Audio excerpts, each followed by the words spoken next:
Greatest lions and lionesses. This is my UNN alumni badge. Did I say badge? Shawl. It is actually so cold today. So you might be wondering, what is Soprano Doctor up to? She is up to plaiting hair.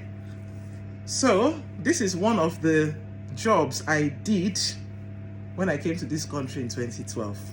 I always tell people, if you're coming to this UK, any country in the West, please have a skill. Have a skill. This hair I'm making for my sister now, now 40 pounds where we don't save. If you can sew, please sew. If not, learn. If you can make wigs, if you can cook, small chops, things like that.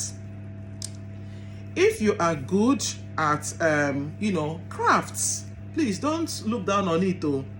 When I came here in 2012, Shebi, I said it, I did a lot.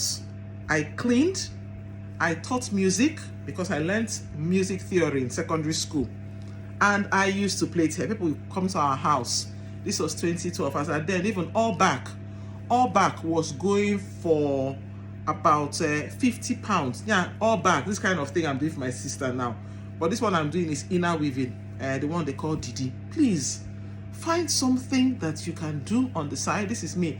Even as a GP of 7 years, as a public governor, I still have decided to maintain these skills because you never know where you will find yourself. Don't just say, oh, I don't need all these things. You do. You know, for those who have daughters, you can testify to the fact that making your daughter's hair saves you good money. Even I make my sister's hair, I make my own hair. They all back under this wig, I made it myself. So I'm advocating, let us have skills. Don't just think, oh, I don't need it. I'm a UNN alumna. You do. It will help you save money. It will help you socialize, make friends. Like I have friends who, on weekends, on their day off, they go to salons in the city center and they offer their skills and maybe they get a percentage of what they've made that day. Especially now that it's Christmas season, people will be going to make their hair. I beg you, if you know you've got a skill, advertise it, put it out there. The world needs skills. Catch you. Greatest lions and lionesses.